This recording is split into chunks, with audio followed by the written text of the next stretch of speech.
Students, we are about to complete the chapter. Only one topic left in this chapter, that is barrier of effective communication. So here what is the meaning of barrier? Barrier का meaning क्या होता है? किसी भी चीज़ को रोक देना is the meaning of barrier. So organization के टर्म में बैरियर को हम कैसे अंडरस्टैंड कर सकते हैं कि अगर हमारी ऑर्गेनाइजेशन में कोई भी कम्युनिकेशन प्रोसेस हुआ है तो उस कम्युनिकेशन प्रोसेस को एम्प्लॉयज़ अगर समझ रहे हैं तो वो क्या क्या चीज़ें होती है जिनसे वो उस कम्युनिकेशन प्रोसेस को नहीं समझ पाते, कि जो हमने बोला है उनको समझ में नहीं आता. कैसी कैसी ऐसी चीज़ें होती है, हमारी तरफ से कौन कौन सी ऐसी मिस्टेक्स हो जाती है या उनकी तरफ से ऐसी कौन कौन सी मिस्टेक्स हो सकती है जिनसे हमारा कम्युनिकेशन प्रोसेस जो है सही से नहीं हो पाता. Number 1 is semantic barrier.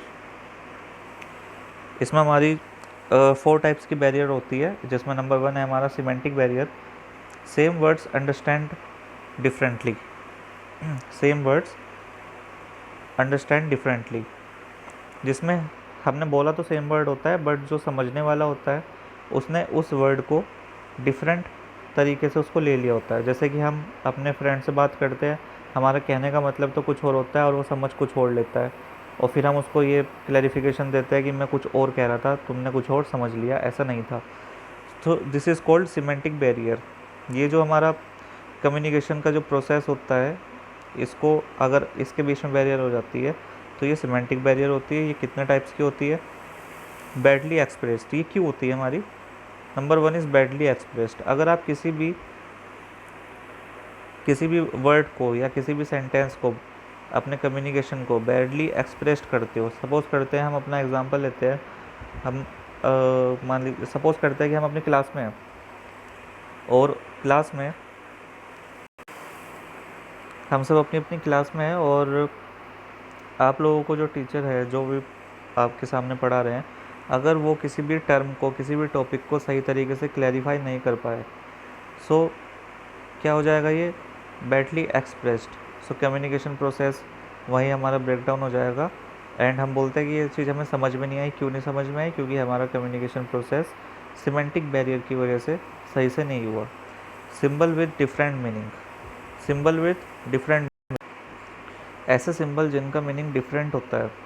ऐसे सिंबल कौन कौन से हो जाते हैं कि सिंबल तो एक ही होता है बट उनके मीनिंग डिफरेंट डिफरेंट हो जाते हैं. जैसे एक साइन होता है हमारा ओके का. ओके का साइन होता है हमारा, जिसमें हम जैसे अपने हैंड से भी ओके हम कर देते हैं. तो ओके का साइन इंडिया में सभी को पता है कि what is the meaning of okay in India culture. But in Brazil,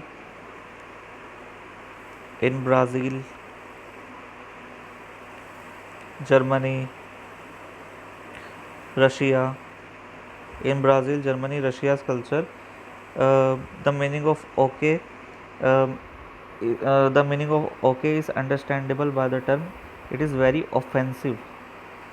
अगर हम जर्मनी, रशिया एंड ब्राज़ील में ओके का साइन यूज़ कर रहे हैं तो इसका मतलब क्या होगा कि सामने वाला सोचेगा कि आप उसके लिए क्या हो रहे हो? ऑफेंसिव हो रहे हो बहुत ज़्यादा. वेरी ऑफेंसिव गेस्चर, ये इसको हम यूज़ करते हैं इन कंट्रीज़ में, इन कल्चर्स में. ऐसे ही जैसे और जापान में ओके का साइन क्या होता है? जो जापान है, जापान में ओके का साइन होता है मनी. अगर आप ओके का साइन दिखा रहे हो तो उसका मीनिंग होता है वहाँ पर मनी से रिलेटेड हो जाता है वहाँ पर. ठीक है. एक साइन ऐसे और याद आ रहा है, थम्स अप. थम्स अप का साइन हम बनाते हैं अपने हैंड से, थम्स अप का. ठीक है. तो थम्स अप का साइन कैसा होता है? हमें पता है इंडिया के कल्चर में थम्स अप का मीनिंग क्या होता है.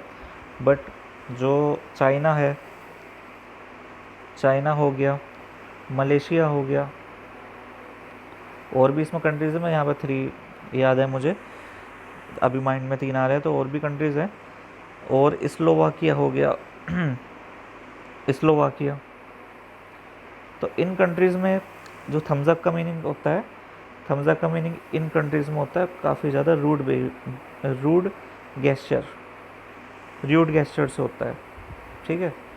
सो अब मीनिंग तो हमारा जो गेस्चर है ओके का, थम्स अप का, ये तो एक ही है, बट इनके मीनिंग अलग अलग हमारे निकल रहे हैं. ठीक है. So this is called symbol with different meaning. Next is unclarified assumption. Unclarified assumption, सभी को पता है अनक्लैरिफाइड अजम्पशन कि हम अपने आप में ही कुछ ना कुछ अजम्पशन मान लेते हैं, जो कि बोली भी हो या नहीं भी बोली हो जाती है। टेक्निकल वर्ड्स, अगर कोई भी आपके सामने टेक्निकल वर्ड्स यूज़ कर रहा है, सामने वाला आपके लिए आपके साथ बात करते हुए कोई भी टेक्निकल वर्ड्स यूज़ कर रहा है, तो हो सकता है कि आप उसके पूरे कम्युनिकेशन प्रोसेस में आपको उससे कुछ वर्ड समझ में ना आए, तो उससे हमारा जो कम्युनिकेशन प्रोसेस है उसमें भी बैरियर आ जाती है। Body language and gesture decoding, body language and gesture decoding is very important factor in the communication process. अगर आप लोगों को कोई खुशी की बात है, जैसे कि अगर आपके CBSE बोर्ड में 98% आ जाते हैं, बोर्ड एग्ज़ाम में आपके सपोज़ करते हैं 98% आ गए, अब आप किसी को ये बात बता रहे हो, अपने पेरेंट्स को बता रहे हो, तो खुशी से बताओगे, ये थोड़ी ना कि उदास होकर बताओगे। और अगर आप उदास होकर बता रहे हो, तो किसी इंसान ने अगर आपको दूर से देखा है तो वो सोचेगा पता नहीं कौन सी बात ये बता रहा है कि बहुत ज़्यादा ये दुखी है किसी चीज़ से, तो वो तो ये अंदाज़ा लगा लेगा ना कि ये बहुत ज़्यादा दुखी होगा, इसलिए दुखी होकर बता रहा है। और अगर आप खुशी से बता रहे हो तो सामने वाला क्या करेगा, जो दूर से भी अगर कोई आपको नोटिस कर रहा होगा कि हाँ ये थोड़ा खुश लग रहा है, फिर वो जब आपके पास आएगा वो बोलता है कि आज तो बड़े खुशी से आपने बात बताई, आप क्या बात बता रहे थे, बड़े खुश से लग रहे थे। तो ये चीज़ होती है हमारी body language and gesture recording. Second type की बैरियर होती है हमारी physical psychological barrier. What is the meaning of psychological barrier? Psychological barrier state of mind barrier होती है। Premature evaluation, premature evaluation, what is the meaning of premature evaluation? Suppose करते हैं कि मैंने क्लास में आप लोगों को बोला कि कल आप लोगों का चैप्टर नंबर 5 का टेस्ट होगा, ठीक है। चैप्टर नंबर 5 का मैंने ये बोला टेस्ट होगा, और उसमें भी मैंने आपको ये बताया कि किस किस टॉपिक से टेस्ट होगा। मैंने आपको बताया, मान लो कि वेरी शॉर्ट क्वेश्चन दूंगा मैं, इसमें शॉर्ट भी दूंगा एंड लॉन्ग क्वेश्चन भी दूंगा, ठीक है। अब हो सकता है कि क्लास में कुछ स्टूडेंट्स ऐसे भी हो सकते हैं जो कि बस इतना सुना कि चैप्टर नंबर 5 का टेस्ट होगा, और उन्होंने अपने माइंड को क्लोज कर लिया, अपने कान बंद कर लिए सब कुछ, कि अब आगे टीचर क्या बोल रहा है उनको नहीं सुनना है। उन्होंने बस इतना सुन लिया चैप्टर नंबर 5 का टेस्ट होगा, अब वो लगे पड़े अब केस स्टडीज़ भी तैयार करने में, सब कुछ रीड करने में।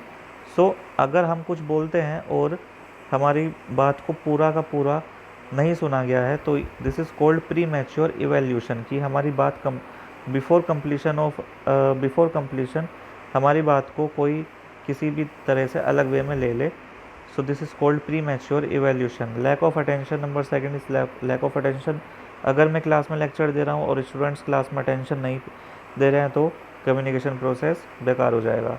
Less of transmission, less of transmission, less of transmission मतलब वही हो गया कि मैंने मान लो सपोज़ करो अभी जो मैंने फर्स्ट इसमें प्री मैच्योर इवैल्यूएशन में एग्जांपल दिया था चैप्टर नंबर 5 के टेस्ट वाला, उसमें मैंने very short and long question बताए थे। अब सपोज़ करता है कि कोई स्टूडेंट क्लास में अब्सेंट था और उसके फ्रेंड ने बताया कि कल क्लास में टेस्ट होगा, और उसने बताया कि क्लास में टेस्ट होगा शॉर्ट क्वेश्चन का, उसको याद नहीं रहा very short and long question उसको बताने। सो इस केस में क्या होगा कि इन्फॉर्मेशन लैक हो गई, ठीक है। इन्फॉर्मेशन यहाँ पर तो थी फुल इन्फॉर्मेशन, इधर तो मैंने फुल इन्फॉर्मेशन दी थी कि मैंने आपको बताए थे 3 तरीके के क्वेश्चन आंसर आप लोगों को लर्न करने हैं, बट उस स्टूडेंट ने क्या बताया, जो स्टूडेंट अब्सेंट था, कि भाई एक ही तरह का यानी कि शॉर्ट क्वेश्चन ही आपको लर्न करने हैं। तो इससे क्या हुआ, हमारी जो इन्फॉर्मेशन थी वो क्या हो गई, ट्रांसमिशन से लेस हो गई, लेस ऑफ ट्रांसमिशन। ऑर्गेनाइजेशन के टर्म में इसको कैसे समझेंगे? मीटिंग में जो है मैनेजमेंट ने बोला कि हमें अपने प्रॉफिट को इंक्रीज़ करना है, हमें अपनी कॉस्ट को वही रखना है और अपनी क्वालिटी में कॉम्प्रोमाइज़ नहीं करना है, ठीक है। अब जो एम्प्लॉयज़ को समझ में आया, उन्होंने ये समझा कि भाई प्रॉफिट को इंक्रीज़ करना है बस, और उन्होंने कुछ भी नहीं समझा। अब चाहे वो क्वालिटी से कॉम्प्रोमाइज़ करे, चाहे प्राइस से कॉम्प्रोमाइज़ करे, उन्होंने उसको कुछ भी नहीं जब ये कम्युनिकेशन प्रोसेसिंग हो रही थी तब उन्होंने इस चीज़ पर ध्यान नहीं दिया, अब उन लोगों को वो प्रॉब्लम आ रही है। इसके बाद होती है डिस्ट्रेस्ड। मैंने आप लोगों को टेस्ट दिया, मैंने आप लोगों को बोला कि भाई कल टेस्ट होगा। कुछ स्टूडेंट ने बोला कि अपने आपस में बात करी कि अरे अभी कहाँ टेस्ट हो जाएगा, अभी तो कोर्स ही इतना सारा रह रहा है, अभी सर ने बोल तो दिया टेस्ट लेने को, नहीं लेंगे टेस्ट। ठीक है, सो इसका मतलब क्या है कि आप मेरी बातों पे बिलीव नहीं कर रहे हैं। So this is called distrust. Number third is organizational barrier. Organizational barrier में सबसे नंबर वन पे आती है ऑर्गेनाइजेशन पॉलिसी। अगर हमारी ऑर्गेनाइजेशन की पॉलिसी है कि जो भी लोअर लेवल और अपर लेवल को अगर किसी भी तरह की बातचीत करनी है तो उनको सिर्फ मॉर्निंग का टाइम दिया जाएगा, मॉर्निंग में 9 to 9:30 बस उनको ये टाइम प्रोवाइड होगा। उसी बीच में अगर उनको कोई इशू है तो वो आपस में निपटा ले। रूल्स एंड रेगुलेशन, अगर हमारे रूल्स एंड रेगुलेशन इतने स्ट्रिक्ट है कि हम सिर्फ इतना बोलते हैं कि हमारे जो वर्कर्स हैं वो हमारे अपर लेवल के जो मैनेजमेंट होता है उनसे कोई भी बातचीत नहीं करेंगे। सिर्फ उनको कोई भी इशू होता है तो वो हमारे मिडिल लेवल के जो मैनेजमेंट है उनसे वो अपने इशू को रखेंगे। हो सकता है कि उनका इशू जब ही निपटे जब वो अपने अपर लेवल से बातचीत करें, बट इस केस में हमारी रूल्स एंड रेगुलेशन इतनी स्ट्रिक्ट है तो इससे भी जो हमारा कम्युनिकेशन प्रोसेस है उसमें बैरियर आ जाती है। स्टेटस डिफरेंट, ऑर्गेनाइजेशन के केस में स्टेटस डिफरेंस तो होता ही है कि मेरा जो स्टेटस है वो ऊंचा है, तुम्हारा स्टेटस मेरे से कम है, जो ऑर्गेनाइजेशन के केस में ज़्यादातर हो जाता है। तो उस केस में हमारी कम्युनिकेशन बैरियर होने लग जाती है। ऑर्गेनाइजेशन फैसिलिटीज़, आप लोगों ने देखा होगा कि कई जगहों पर स्कूल में भी हमारे ये चीज़ है कि अगर किसी को कोई अपनी बात रखनी है या किसी को कुछ कंप्लेंट करनी है तो कंप्लेंट बॉक्स होता है, या किसी को कुछ सजेशन देने हैं तो सजेशन बॉक्स होता है। तो ऑर्गेनाइजेशन में ये फैसिलिटीज़ होनी चाहिए। अगर किसी ऑर्गेनाइजेशन में ये फैसिलिटीज़ नहीं है तो यहाँ पर भी कम्युनिकेशन प्रोसेस हमारी वो बैरियर, इसका भी बैरियर हो जाता है हमारा। Personal barrier, personal barrier lack of confidence है, काफ़ी ईजी है। Personal barrier lack of incentive हो गया। Fear of losing the job. Lack of confidence, मैंने आप लोगों को बोला कि आप लोगों को टेस्ट देना है कल, कॉन्फिडेंस ही नहीं था आप लोगों को कि हाँ हमारा टेस्ट सही होगा नहीं होगा, तो आपने क्या करा, मेरी बात को सुना ही नहीं आगे कि मैं क्या कह रहा हूँ। ठीक है। Lack of incentives, organizational employee अगर ये बात कह रहा है कि हमें इंसेंटिव से कुछ लेना देना नहीं है, जो ऊपर से ऑर्डर आ रहा है लेने उनको बोलने दो, हमें ना तो कोई इंसेंटिव लेना ना कुछ चाहिए, हम तो अपने बेसिक सैलरी में खुश है, उन्हें बोलने दो जो बोल रहे हैं। Fear of losing the job, fear of losing the job means कि अगर हमारे जो अपर लेवल मैनेजमेंट है उन्होंने बोला कि हम जो नई टेक्नोलॉजी लेकर आएंगे अपने ऑर्गेनाइजेशन में, सो अब fear of losing the job में क्या होगा, जो एम्प्लॉय होंगे लोअर लेवल में वो ये बोलेंगे कि यार हम क्या करें टेक्नोलॉजी का यूज़ करके, कितने का फ़ायदा होगा, 50 रुपये का, 100 रुपये का, इससे ज़्यादा फ़ायदा क्या होगा। तो और अगर कोई हमसे काम गलत हो गया, हमने मशीन से कोई काम गलत कर दिया, तो क्या पता हमारी जॉब भी चली जाए। तो इनको छोड़ो, हम कुछ नहीं करते, इनको जो बोलना बोलने दो, हम ध्यान नहीं देते। सो this is called fear of losing the job. ठीक है। नेक्स्ट है हमारा, अब ये तो आ जाती है हमारे कि ऑर्गेनाइजेशन में कम्युनिकेशन बैरियर कैसे होता है, बट ऑर्गेनाइजेशन में अगर हमें कम्युनिकेशन बैरियर को ख़त्म करना हो या फिर उसको थोड़ा ओवरकम करना हो, थोड़ा सा उसमें ध्यान देना हो, इम्प्रूव करना है, तो हमें क्या क्या अपने ऑर्गेनाइजेशन में काम करने होते हैं जिससे हमारी कम्युनिकेशन बैरियर कम से कम हो और अपने कम्युनिकेशन को इम्प्रूव कर सके। Number first, clarify idea before communication. अपने आइडिया को क्लैरिफाई कर लेना चाहिए जब भी आप किसी से बात करने जाओ। अकॉर्डिंग टू द नीड, किसी से उतनी बात करनी चाहिए जितनी उसकी नीड हो, नीड से ज़्यादा किसी से बात नहीं करनी चाहिए। Consult before communication, communication processing में जाने से पहले एक बार अगर आपके पास कोई ऐसा पर्सन है जो थोड़ा एक्सपीरियंस्ड है, तो उससे बातचीत कर लो कि मैं ये बोलने वाला हूँ मीटिंग में, क्या ये बात सही है या नहीं है। प्रॉपर फीडबैक, आप लोगों को पता है फीडबैक क्यों ज़रूरी होता है, मैंने आपको क्लास में समझाया ही था कम्युनिकेशन प्रोसेस में। Use of proper language and tone. Proper language आपको यूज़ करनी चाहिए, ना ज़्यादा डिफ़िकल्ट लैंग्वेज यूज़ करनी चाहिए और ना ही ज़्यादा ऐसी लैंग्वेज यूज़ करनी चाहिए जो कि किसी को बहुत ही ज़्यादा इजी हो, जो कि लोग समझे कि यहाँ क्या बोल रहा है।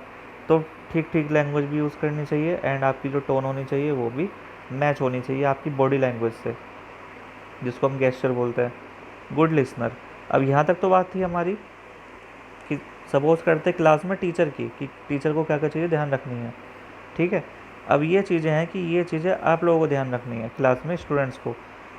Good listener. लिसनर मीन्स कि अगर मैं आप लोगों को कोई बात बोल रहा हूँ क्लास में, तो आप लोग वो बात सुन भी रहे हैं एंड समझ भी रहे हैं, ठीक है। एक होता है लिसनिंग, एक होता है लिसनिंग और एक होता है हेयरिंग। अब इसका डिफरेंस आप लोगों को पता लगाना है। What is the difference between listening and hearing. मैंने आप लोगों को यहाँ पर लिसनिंग का मीनिंग समझा दिया है, हेयरिंग का आप लोगों को खुद ही फाइंड आउट करना है। What is the meaning of hearing, what are the difference between listening and hearing. Open minded. अगर मैं आप लोगों को क्लास में कोई बात बता रहा हूँ तो आप अपना दिमाग बंद करके नहीं बैठना है, दिमाग को ओपन करके बैठना है कि अगर कोई चीज़ मैं समझा रहा हूँ तो आप समझने के लिए अपने माइंड को ओपन करके बैठे। अगर आप लोगों ने पहले से समझ लिया कि यार ये तो टॉपिक बहुत हार्ड है, हमारी समझ में नहीं आने वाला, तो 100% गारंटी है वो टॉपिक चाहे कितने भी ईजी तरीके से मैं आपको बता दूँ, वो आपको समझ में नहीं आएगा। Completeness of message. कोई भी मैसेज अगर आप लोगों को देना है या मुझे आप लोगों को कोई भी मैसेज फॉरवर्ड करना है, तो उस मैसेज में कंप्लीटनेस होनी चाहिए। कोई भी मैसेज इनकम्प्लीट नहीं होना चाहिए जिससे हमारा कम्युनिकेशन बैरियर ना हो, ठीक है। तो ये हमारा यहाँ तक का हमारा ये कंप्लीट हो गया और इसी के साथ हमारे जो चैप्टर है ये भी हमारा कंप्लीट हो गया। ये चैप्टर हमारा काफ़ी बड़ा था, इसलिए इसमें थोड़ा सा टाइम लगता है चैप्टर को कंप्लीट कराने में, बट हमारा जो लेंथी चैप्टर था वो हमारा फिनिश हो चुका है। और यहाँ तक कि आप लोगों को नोट्स प्रिपेयर करने हैं इसके, और नेक्स्ट क्लास में हम जो है नेक्स्ट चैप्टर स्टार्ट करेंगे। सो यहाँ तक कि आप लोग नोट्स प्रिपेयर कर लेना। आज की क्लास के लिए इतना ही। Okay, thank you very much class.